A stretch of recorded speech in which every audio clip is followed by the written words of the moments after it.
男人突然接到警察的电话，让他来认领一具女人的尸体。警察把女人的遗物交给他，里面是一部手机和一串钥匙。通讯录里只保存了男人的电话。经过调查，女人还有一个离婚的丈夫和7岁的女儿，除此之外没有任何亲属。在职心不在焉地听着，他现在最关心的是女人欠他的钱该怎么还。原来在职是一家模特公司的小组长，女人是他手底下的一名模特，他们的工作就是为那些新开的公司站台宣传。女人的意外离世让在职有些焦头烂额，因为女人还欠了他一大笔钱。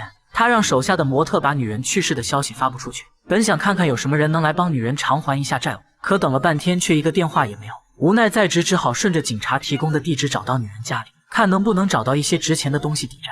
他在门口按了好一会儿门铃，见迟迟没人回应，便用钥匙打开了门。就在他翻箱倒柜的寻找时，突然洗手间的水声引起了他的注意。不一会儿，一个小女孩从里面走了出来，在职一时间愣在原地不知所措。女孩显然就是女人7岁的女儿。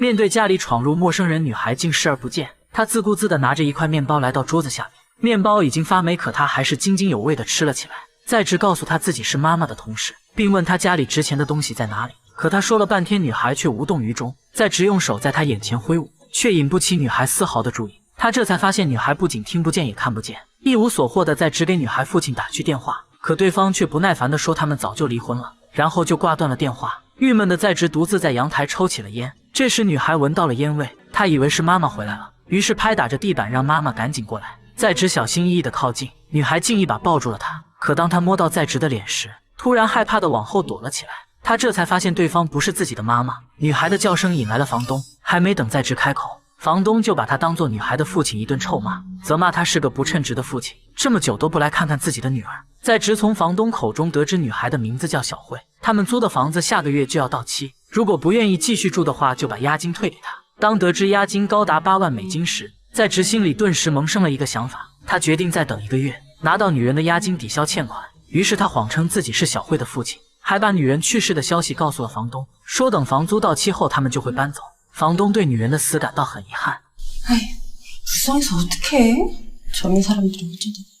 房东说自己在妇女协会工作，让他如果遇到困难随时联系。告别了房东，在职开车回到公司，可门卫却拦住了他，因为管理的模特意外死亡。在职被老板炒了鱿鱼，还因拖欠了好几个月的房租，被赶出了员工宿舍。无处可去的在职只好来到小慧家，决定暂时住在这里，等着房租到期。小慧是一名视听障碍的患者，她的世界没有声音也没有光明，只能通过触摸来感知周围的环境。小慧摸到了在职的皮鞋，知道陌生人再次闯进了家里，她很害怕，却什么也做不了，于是拿着面包躲了起来。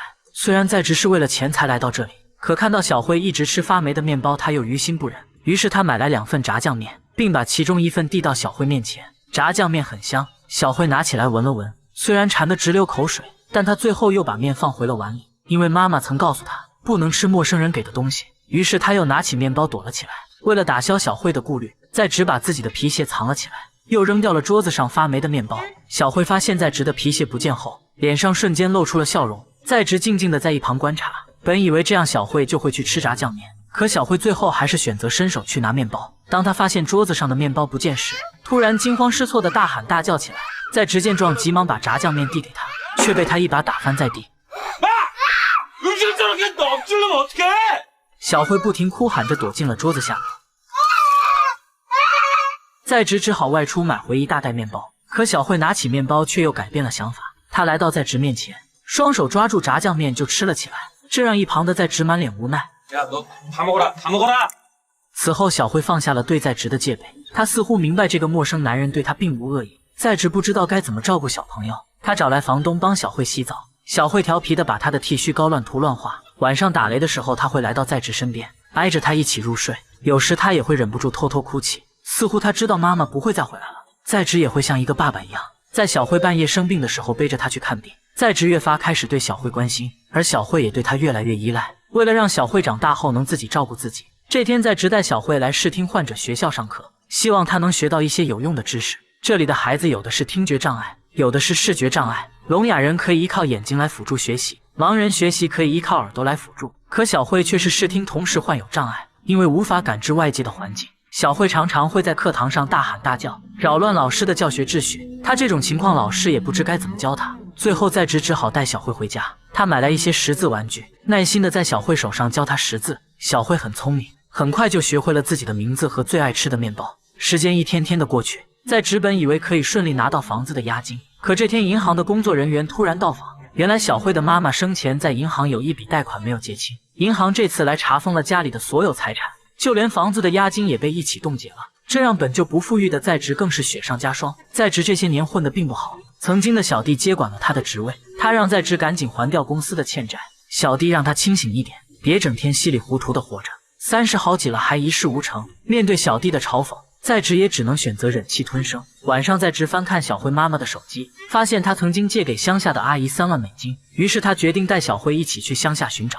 在职把对方的照片印成寻人启事，他们一路边走边问，却始终没有得到任何有用的线索。很快他们带的食物就吃光了，小慧敲打着空瓶子示意自己渴了，可附近没有商店。在职偷偷溜进一个西瓜棚，挑了一个又大又甜的西瓜，这一幕被路边的监控拍得一清二楚。在职带小慧来到河边，这是小慧第一次吃西瓜，在职教她要把西瓜籽吐出来，可小慧却直接吐在了她的脸上。哎，这不吐안 되지。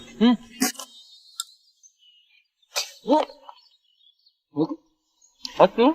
在职教小慧认识西瓜，他把西瓜2字写在小慧手上。就在他们嬉戏打闹的时候，一个女人突然找了过来。女人是瓜棚的老板，她拿出在职偷西瓜的视频。面对确凿的证据，在职根本无力反驳，因为没钱赔偿，在职只好来到瓜棚帮忙。笨拙的他惹得众人哈哈大笑。下午天空下起了大雨，小慧想让在职带她去雨地里玩。起初在职很不情愿，可看到小慧开心的在雨中玩耍，在职也慢慢融入其中。此时的两人仿佛成了一对真正的父女。晚上颜真邀请他们一起吃饭，吃饭时小慧把嘴里的食物吐出来递给在职，在职责怪他不能这样浪费粮食。颜真的父亲见状开始解释起来，他说这是小慧喜欢在职的表现。돌아가신 우리 어머니가 말년에 치매로 고생을 하셨는데 만난 걸 들으면 저 아이처럼 입에서 꺼내서 날 주곤 하셨지。颜真父亲说这是因为小慧觉得好吃，他想把好吃的留给自己喜欢的人。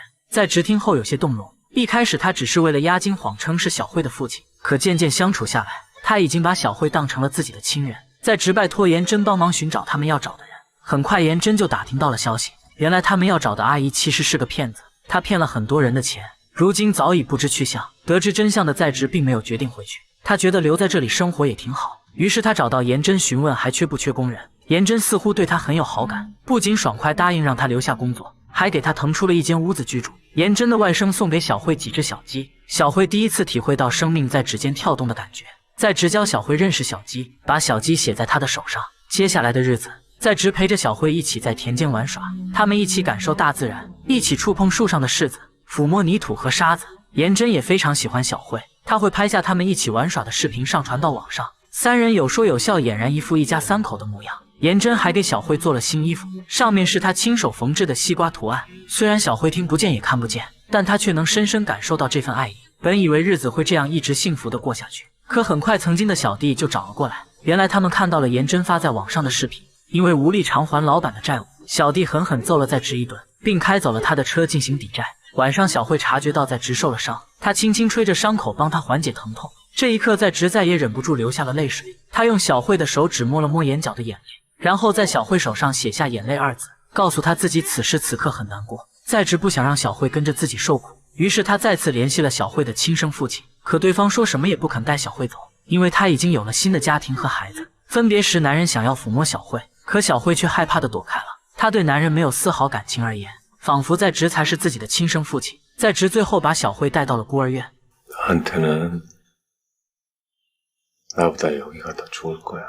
在职给小慧买了最爱吃的面包。此时的小慧还不知道在职将要离她而去，她摸索身边的凳子，却发现早已不见在职的身影。小慧丢掉面包，开始四处寻找，最后被一扇玻璃门拦住。她拼命拍打着玻璃，哭喊着寻找那个像爸爸的陌生男人。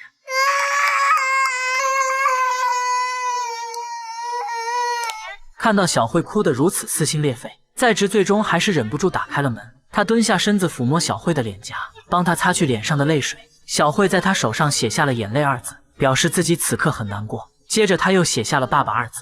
小慧早已把在职当成了自己的爸爸，而在职也把小慧当成了自己的女儿。这次他们决定彼此不再放手。